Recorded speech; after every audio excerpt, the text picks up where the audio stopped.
नमस्कार दोस्तों, एक बार फिर से आपका एसआर प्लस एजुकेशन में स्वागत है। तो कैसे हैं आप लोग। मैं अमित जी, आपको क्लास 12th की फिजिक्स की पूरी सीरीज़ ख़त्म करनी है। मुझे सिर्फ अक्टूबर या नवंबर तक इस सीरीज़ में हम आगे बढ़ते हुए एनसीईआरटी का चैप्टर फर्स्ट फिनिश कर चुके थे, इलेक्ट्रिक चार्ज एंड फील्ड और अब इसकी बात कर रहे थे इलेक्ट्रिक पोटेंशियल एंड कैपेसिटेंस का। इसका एक लेक्चर हो भी गया था, नाउ दूसरा या तीसरा लेक्चर है ये। और आज हम लोग बात करने वाले हैं पोटेंशियल निकालने हैं। पोटेंशियल की बात हमने कर ली थी, पोटेंशियल डिफरेंस की बात कर ली थी। अब हम लोगों को आज क्या करना है, पोटेंशियल निकालना है। किसकी वजह से निकालना है? इलेक्ट्रिक डाइपोल की वजह से। जैसे कि हम लोगों ने फर्स्ट चैप्टर में किया था। क्या किया था फर्स्ट चैप्टर में कि हम लोगों ने इलेक्ट्रिक डाइपोल की वजह से इलेक्ट्रिक फील्ड निकाली थी। लेकिन अब क्या करना है, हम लोग पोटेंशियल निकालने जा रहे हैं इलेक्ट्रिक डाइपोल की वजह से। तो दिल थाम के मत बैठिए, आराम से कॉपी पेन लेकर बैठिए और आराम से हो जाएगा। तो और मैं बता दूं, दूसरा तरीका पूछने का उसका ये भी हो सकता है कि वो कहेगा कि प्रूव करिए v is equal to 1/4 pi epsilon naught p upon R square. तो सबसे पहले इसका डायग्राम देख लेते हैं। देखिए, लेट एक इलेक्ट्रिक डाइपोल है हमारा, ठीक है, जो कि किससे मिलकर बना है? माइनस क्यू चार्ज से और प्लस क्यू चार्ज से मिलकर बना है। हम लोग जानते हैं इलेक्ट्रिक डाइपोल, इसका बीच का जो डिस्टेंस है वो कितना होता है? 2a, ठीक है। अब ध्यान से आना है, यहाँ इसके हाफ से, कहाँ से? इसके हाफ से कितनी डिस्टेंस पर? r डिस्टेंस पर। कितनी डिस्टेंस पर? r डिस्टेंस पर क्या है कि कोई पॉइंट p है, कोई पॉइंट p है जिस पर हमको निकालनी है, क्या निकालनी है? इलेक्ट्रिक पोटेंशियल कैलकुलेट करना है यहाँ तक। अब मुझे ज़रा आप बताओ कि अगर इसके हाफ से है तो ये डिस्टेंस कितनी है? a होगी। ये भी डिस्टेंस कितनी होगी? a होगी, क्योंकि टोटल तो 2a है ना, ठीक है। अगर टोटल 2a है और ये यहाँ से इसके सेंटर से ये r डिस्टेंस पे पॉइंट p है और यहाँ पर हमको निकालना है, तो प्लस क्यू से डिस्टेंस कितनी हो जाएगी? देखो, प्लस क्यू से ये वाली जो डिस्टेंस है वो कितनी हो जाएगी? टोटल r में से a हटा देंगे तो कितनी बचेगी? r माइनस a हो जाएगी डिस्टेंस। और ये कितनी हो जाएगी? अगर माइनस क्यू से लेकर पॉइंट p तक पहुँचे तो ये हो जाएगी टोटल हमारी r प्लस a डिस्टेंस हो जाएगी, ठीक है। मैंने यहीं पर बता दी क्योंकि अभी इसकी आगे हेल्प पड़ी। तो ठीक है, हम इसमें क्या लिखेंगे? तो हम लिखेंगे let electric dipole which made minus Q and plus Q charges a distance from its centre distance from its centre कितने डिग्री पे? r डिस्टेंस पर एक is a point p। We calculate the electric potential at this point. वो तो अब लिख लेंगे, practice हो गई होगी, कई सारे हमने डेरिवेशन करा दिए चैप्टर फर्स्ट में। नाउ सीधा निकालते हैं इलेक्ट्रिक पोटेंशियल। सो देखो ध्यान से, electric potential due two plus Q charge, plus Q charge. तो सबसे पहले बच्चों में ये जानना चाहूँगा आप लोगों से कि बताइए इसका फॉर्मूला क्या होता है कि पॉइंट चार्ज का इलेक्ट्रिक पोटेंशियल मैंने अब कराया है फर्स्ट लेक्चर में। क्या होता है? v is equal to 1/4 pi epsilon naught q upon r होता है। तो ठीक है, अगर q अपॉन r होता है तो वही रखना है। तो v की जगह हम क्या लिख देंगे? v1, क्योंकि प्लस क्यू वैसे निकालना है, माइनस क्यू वैसे निकालना है। तो v1 is equal to 1/4 pi epsilon naught q upon r। तो q तो प्लस क्यू की वजह से निकाला तो q आ गया। लेकिन जब हम r कितना हो जाएगा? r माइनस a है यहाँ की, प्लस q से यहाँ से पॉइंट पे कितने डिस्टेंस पे? r माइनस a, तो रख देंगे r minus a। This is equation number first. अब हम निकालेंगे v2। सो देखिए क्या लिखेंगे? Electric potential due to minus Q charge. अगर हम माइनस क्यू चार्ज की वजह से निकाल रहे हैं तो क्या लिखेंगे? v2 is equal to 1/4 pi epsilon naught, 1/4 pi epsilon naught. Minus की वजह से निकाल रहे हैं तो क्या लगाएंगे? माइनस का q अपॉन r। r कितना होगा? r plus a। क्यों होगा? मैंने पहले ही कहा है, देखो माइनस q की वजह से कितना रखेंगे? r प्लस a, क्योंकि माइनस q से ये पॉइंट p कितनी डिस्टेंस? r तो आपको चलना ही चलना है, साथ में ये a और है, तो a और यहाँ पर सर साथ में a और है, तो ये a भी चलना है और r भी चलना है। टोटल कितना हो जाएगा? r प्लस a, ठीक है। तो इसलिए हमने r जोड़ा। अब माइनस क्यों आया? याद करो जब मैंने इसका डेरिवेशन कराया था कि इलेक्ट्रिक पोटेंशियल निकालिए पॉइंट चार्ज की वजह से, तो वहाँ पर जो पॉइंट चार्ज लिया था हम लोगों ने प्लस क्यू के लिया था और आया था v is equal to 1/4 pi epsilon naught plus Q upon r। यहाँ और फिर हम उसके नीचे में एक नोट लिखवाया था, यदि माइनस चार्ज लेते और फिर हम निकालते तो माइनस आ जाता। तो अगर यहाँ माइनस की वजह से निकाल रहे हैं तो यहाँ पर फॉर्मूले में क्या आ जाएगा? माइनस आ जाएगा। बताया है हमने वहाँ पूरा का पूरा विस्तार से बताया है, तो आप जाएंगे तो पिछले वाले लेक्चर पर जाइए, देखिए, करिए, ठीक है। तो ये माइनस क्यू हो गया। अब हम लोग क्या निकालेंगे? Total potential. क्या निकालेंगे? Total potential. तो टोटल पोटेंशियल अगर निकाल रहे हैं तो उसके लिए क्या सिंपल है, V इज इक्वल टू क्या करेंगे, V1 plus V2। Now put the value, इसको इक्वेशन नंबर सेकंड मान ले तो रख दीजिए 1/4 pi epsilon naught Q upon R minus A. अब देखो प्लस करना है V2, लेकिन यहाँ पर क्या लगा हुआ है माइनस, तो क्या कर देंगे minus 1/4 pi epsilon naught Q upon R plus A. ठीक है, इनको ऐड करिए। ऐड कर रहे हैं तो देखो ध्यान से एक चीज़ क्या कॉमन मिल रही है, Q भी कॉमन मिल रहा है, ऊपर नीचे मिल रहा है हमको 4 पाई एप्सिलॉन नॉट, बचेगा क्या हमारे पास 1/R माइनस ए, माइनस का 1/R प्लस ए। यहाँ तक हो गया, समझ में आ गया। अब देखो क्या करेंगे, तो V is equal to Q upon 4 pi epsilon naught, क्या कॉमन लेंगे यहाँ पर R माइनस ए और R plus A. R minus A से जब डिवाइड करेंगे तो कैंसिल हो जाएगा, R प्लस ए का मल्टीप्लाई 1 में होगा तो ये हो जाएगा हमारा R प्लस ए। जब R प्लस ए से डिवाइड करेंगे तो ये पार्ट कैंसिल हो जाएगा, R माइनस ए बढ़ जाएगा, लेकिन बाहर लगा है माइनस, तो माइनस का भी मल्टीप्लाई R माइनस ए में होगा, तो पहले माइनस का R हो जाएगा, जो माइनस का है प्लस का हो जाएगा, यानी माइनस का R और प्लस का ए। ठीक है, समझ में आ गया। R से R क्या कर देंगे, कैंसिल कर देंगे। ठीक है, आगे देखते हैं, यहाँ पर ये हटा दे रहा हूँ।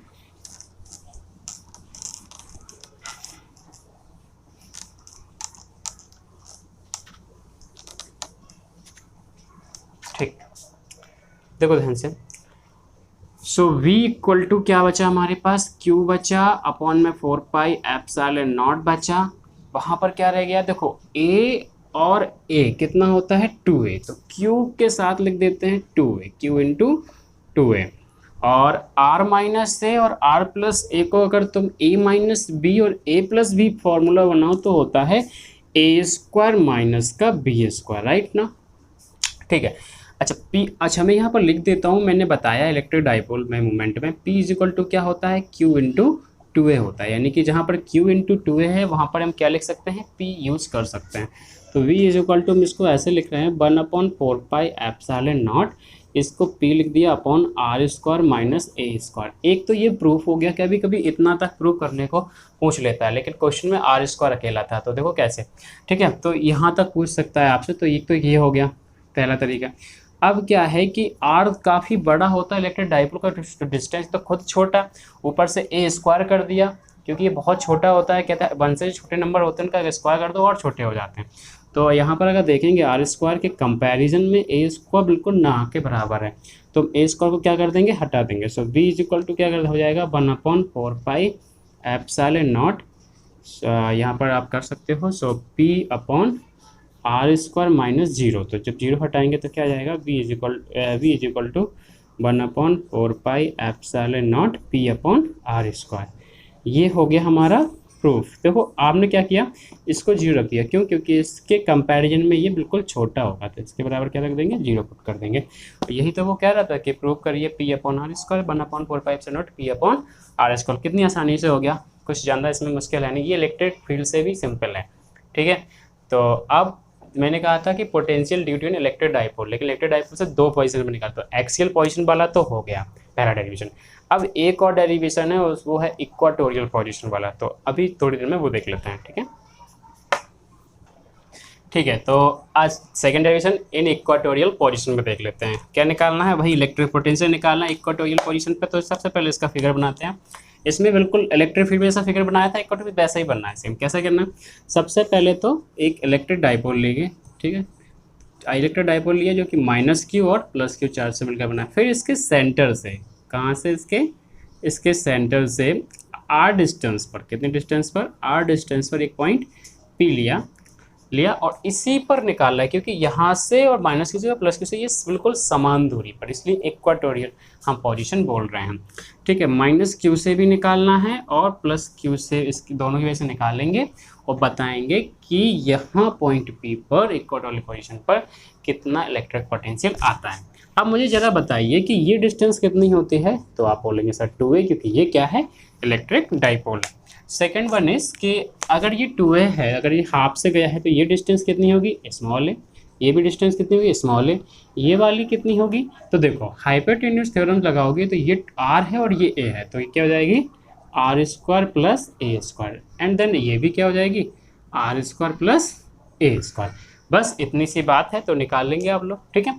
चलो सीधा करते हैं, तो क्या लिखेंगे, an let an electric dipole which made minus Q and mine plus Q charge, it between the minus q plus q charge is distance, very small distance is 2a, or it's r distance from its center at a point p, we calculate the intensity sorry electric potential। तो सब start करते हैं। तो सबसे पहले देखिए electric potential क्या लिखेंगे, electric potential due two plus Q charge, पहले निकालते हैं प्लस क्यू चार्ज की वजह से, ठीक है, ध्यान से देखना। तो प्लस क्यू चार्ज की वजह से यहाँ पर निकाल इलेक्ट्रिक पोटेंशियल, तो क्या लिखेंगे, V1 is equal to 1/4 pi epsilon naught Q upon R लिखते हैं। तो प्लस क्यू की वजह से आर कितना है यहाँ तक, ये वाला under root R square plus A square, क्यों, यहाँ से इतनी दूरी पर तो रखा हुआ है ये, ठीक है। Equation number first. अब देखो V2 निकालेंगे, तो लिखेंगे electric potential due to minus Q charge, due to minus Q charge, ठीक है। Electric potential due to minus Q charge, electric potential due to minus Q charge. तो V2 इज इक्वल टू क्या लिखेंगे, 1/4 pi epsilon not, आप देखो minus की वजह से निकालना है, तो क्या लिखेंगे, माइनस का क्यू अपॉन आर, तो आर भी सेम है दोनों का, देख लो आप, यही चीज़ तो है, इसमें आर क्या है, सेम है। जब आर सेम है तो रिजल्ट भी बहुत इंटरेस्टिंग आएगा, देखो क्या आएगा रिजल्ट। तो इसको इक्वेशन नंबर 2 मान लेंगे एंड निकालेंगे टोटल पोटेंशियल, टोटल पोटेंशियल देखते हैं कितना आता है। V इज इक्वल टू क्या करेंगे, V1 प्लस V2 ना, V is equal to V1 तो हमें पता है 1/4 pi epsilon naught plus Q upon under root R square plus A square. जब आप V2 का वैल्यू पुट करेंगे तो क्या करेंगे, माइनस का है ना, तो ये माइनस लगा देंगे, 1/4 pi epsilon naught Q upon under root R square plus A square. देखो दोनों चीज़ सेम है, बल्कि एक प्लस में और एक माइनस में, तो क्या हो जाएगा, कैंसिल हो जाएंगे। तो बताइए कितना आ गया, V 0 आ गया। यानी कि अगर आपसे पूछता है कि इक्वाटोरियल पोजीशन पर इलेक्ट्रिक पोटेंशियल कितना आएगा, तो कितना आएगा, 0 आएगा, ठीक है। देखिए अब हम लोगों ने दोनों डायरेक्शन समझ लिए, बहुत इंपॉर्टेंट भी थे और समझ भी लिए, तो दोनों को तैयार आप कर लेना। आज का लास्ट टॉपिक है इक्वा पोटेंशियल सरफेस। इक्वा पोटेंशियल सरफेस के बारे में जानते हैं कि इक्वा पोटेंशियल सरफेस क्या होती है। बड़ी छोटी सा टॉपिक है, एग्जाम में कम पूछा जाता है लेकिन जानकारी होनी चाहिए। कहता है कि कोई भी सरफेस, यानी कि any surface which has same electrostatic potential at every point is called इक्वा potential surface. यानी कि कोई भी, मान लो ये सरफेस है, ये बोर्ड हमारी क्या है, सरफेस है, विच है सेम इलेक्ट्रोस्टैटिक, और इसके हर एक पॉइंट पर, यहाँ लें, यहाँ लें, यहाँ लें, या कहीं पर भी कोई भी हम पॉइंट ले लें, एवरी पॉइंट पर वो कह रहा है क्या, हैज सेम इलेक्ट्रोस्टैटिक पोटेंशियल। सभी जगह क्या मिले, एकदम सेम इलेक्ट्रोस्टैटिक का पोटेंशियल मिलता है। मान लो यहाँ भी 2 वोल्ट मिलता है, यहाँ भी 2 वोल्ट का मिलता है, यहाँ भी 2 वोल्ट का मिलता है, यहाँ किसी भी से पॉइंट पर ले अपने सरफेस, तो ऐसी सरफेस को हम क्या बोलेंगे, इक्वा पोटेंशियल सरफेस बोलेंगे। पहली बात तो ये क्लियर होनी चाहिए, ठीक है। Second one is if all the points at, कैसे कह सकते हैं, दूसरे तरीके से कैसे कह सकते हैं, if all the points in the same potential in the electric field are joint and equipotential surface is obtained. Simple है, मतलब इसको अपोजिट उन्होंने कहा क्या, कि पहले तो उन्होंने ये बताया कि पूरी सरफेस पे आपको कहीं पर भी यदि सेम पोटेंशियल के मिलते हैं, वो कह रहा है electrostatic potential at every point is called electro potential surface. यानी कि हर एक पॉइंट पर आपको क्या मिल रहा था, हर एक पॉइंट पर सेम इलेक्ट्रोस्टैटिक पोटेंशियल मिल रहा था, तो उसने कहा कि ये सरफेस कैसी कहलाएगी, इक्वा पोटेंशियल सरफेस कहलाएगी। लेकिन अब उन्होंने इसका रिवर्स किया। रिवर्स क्या किया, रिवर्स में कह रहा है कि सभी points, if all the points same potential, सभी पॉइंट्स क्या दिखा रहे हैं, सेम पोटेंशियल के। मान लो हर एक पॉइंट 5 वोल्ट का है, अभी सरफेस की बात नहीं हुई, केवल पॉइंट की बात हुई, वो भी 5 वोल्ट का है, दूसरा भी 5 वोल्ट का है, वो एक ही मतलब वो वोल्टेज के और एक ही पावर के वो पोटेंशियल्स रखे हुए हैं, वो भी कहाँ, इलेक्ट्रिक फील्ड आर जॉइंट, और उनकी जो इलेक्ट्रिक फील्ड है आप चूंकि रखे हुए हैं, वो कह रहा है कि same potential the electric field are joint, और इलेक्ट्रिक फील्ड भी कैसी है, मतलब ज्वाइंट हो रही है, वहाँ से इलेक्ट्रिक फील्ड जो प्रोड्यूस हो रही है। तो ऐसे में क्या कह रहा है कि an equipotential surface is obtained. तो ऐसे में भी हम कह सकते हैं कि वो सरफेस भी क्या होगी, इलेक्ट्रो क्या बोलते हैं हम, aqua potential surface is obtained, aqua potential surface वहाँ से ऑब्टेंड होगी। ठीक है, समझ में आ गया। मतलब पहले उसने वो कहा कि सारे पॉइंट अगर एक सेम जैसे हैं तो वो सरफेस एक्वा पोटेंशियल सरफेस कहलाएगी। लेकिन दूसरा वो कह रहा है कि यदि मान लो सारे पॉइंट्स सेम पोटेंशियल के तो हैं और वहाँ पर इलेक्ट्रिक फील्ड ज्वाइंट हो रही है, इलेक्ट्रिक फील्ड आके मिल रही है, तो ऐसी जहाँ भी ऐसी सिचुएशन आ रही है तो वहाँ पर भी सरफेस जो होगी वो एक्वा पोटेंशियल सरफेस होगी। ठीक है, ये बात समझ में आई। अब क्या है कि एक्वा पोटेंशियल सरफेस में जब देख रहे हो आप लोग कि सेम है, इलेक्ट्रिक पोटेंशियल कैसा है, सेम है।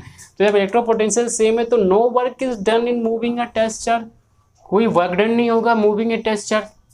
अगर जो टेस्ट चार्ज है वो मूव कर रहा है इक्वा पोटेंशियल सरफेस में, एक से दूसरी जगह जा रहा है, क्योंकि देखो क्या था कि जब मान लो हम इन्फिनिटी से लाते थे तो वर्क डन होता था। अब क्या है कि जो सरफेस है वो हर एक पॉइंट पर सेम है, यहाँ भी सेम है, यहाँ भी सेम है, यहाँ पर चाहे वहाँ घूमे टेस्ट चार्ज चाहे यहाँ घूमे, तो यहाँ पर वो कह रहा है कि जब वो कह रहा है नो वर्क इज डन, इस केस में no work is done moving a test charge between two equipotential surface, दो इक्वा पोटेंशियल सरफेस के बीच में अगर कोई टेस्ट चार्ज मूव करता है तो कोई वर्क डन नहीं होगा। और जब वर्क डन ही नहीं होगा तो देखो ध्यान से, W बराबर होता क्या है फॉर्मूला, W इक्वल टू होता है force into displacement, force into displacement. अब वर्क डन कह रहा है कि नहीं हो रहा है तो वर्क डन तो हो गया 0, यानी कि F into D. And now F की वैल्यू क्या होती है, Q इंटू ई होती है। क्या होती है, F की वैल्यू क्या होती है, Q इंटू ई होती है। तो अगर टेस्ट चार्ज है तो Q नॉट, टेस्ट चार्ज कितने हैं, Q not into E into D. अब D को हम यहाँ पर डिस्टेंस को DL लिख ले रहे हैं, क्यों, क्योंकि हम सोच रहे हैं कि छोटे सा डिस्टेंस ने ट्रेवल किया टेस्ट चार्ज है, तो Q इंटू डी एल। ठीक है, अब बताइए तो E इंटू डी एल की वैल्यू कितनी हो जाएगी, याद आया, E इंटू डी एल किसको कह देते हैं, लाइन इंटीग्रल को बोलते थे। तो E इंटू डी एल, इसकी तो Q नॉट कहाँ चला जाएगा, 0 चल रहा है, नीचे आ जाएगा तो कितना हो जाएगा, E into vector E dot D L कितना हो जाएगा हमारा, 0 हो जाएगा। अगर vector E dot D L 0 है, इसका मतलब क्या है, आपको याद होना चाहिए कि जब इनका डॉट प्रोडक्ट 0 है तो इसका एक ही शर्त है कि वेक्टर जो E है वो कैसा होगा, परपेंडिकुलर होगा, किसके, परपेंडिकुलर होगा किसके, वेक्टर DL के।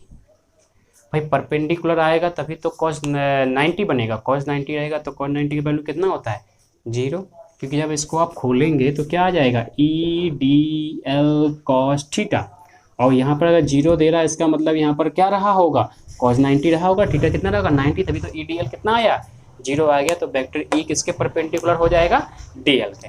तो बताइए फिर आज की जो हमारी क्लास है, उम्मीद करते हैं आप लोगों को पसंद आई होगी। लेकिन आप लोग ध्यान रखिएगा, आप लोगों को ध्यान के रखना है कि कॉपी पेन डेट निकाल के बैठे, वीडियो को पॉज करके लिखते जाएं। हम अभी नोट्स नहीं डाल पाएंगे, लेकिन हम न्यूमेरिकल्स बहुत जैसे ही टॉपिक अब तो मैं एक काम करूंगा कि पूरे चैप्टर के बाद न्यूमेरिकल नहीं कराऊंगा, टॉपिक के खत्म होने के बाद न्यूमेरिकल कराऊंगा। तो कल या परसों के बाद न्यूमेरिकल्स आएंगे। न्यूमेरिकल की सीट जरूर हम दिया करेंगे, लेकिन पूरे नोट्स डालना अभी कम नहीं हो पाएगा, लेकिन बाद में नोट्स भी हम डाल देंगे, सारे नोट्स। लेकिन अभी आप लोग लिखते जाइए, मेहनत करिए, खूब मेहनत करिए, पढ़िए जितना पढ़ सकते हैं, बिंदास खेलिए, जितना खेलना हो खेलिए, बिल्कुल खेलिए। जब आपकी इच्छा भर जाए तो फिर पढ़िए भी बिंदास, इतना पढ़िए तो मतलब जो भी काम करना है मन लगा के करना, चाहे वो खेलना हो, पढ़ना हो, गाना हो, सुनना हो, जो भी हॉबीज सारी पूरी करिए। प्रेशर बिल्कुल नहीं लेना है। हम आपका फिजिक्स, अगर आपका लेवल 0 भी है तब भी यकीन मानिए आप फिजिक्स में 75 प्लस क्रॉस कर जाएंगे। लेकिन अगर 0 लेवल नहीं है तो आप 95 क्रॉस कर जाएंगे, ये मैं कह रहा हूँ। ठीक है, तो वीडियो को उम्मीद करते वीडियो अच्छा लगा होगा। तो आप लोग घर पर रहिए, सुरक्षित रहिए, स्टे सेफ, स्टे होम।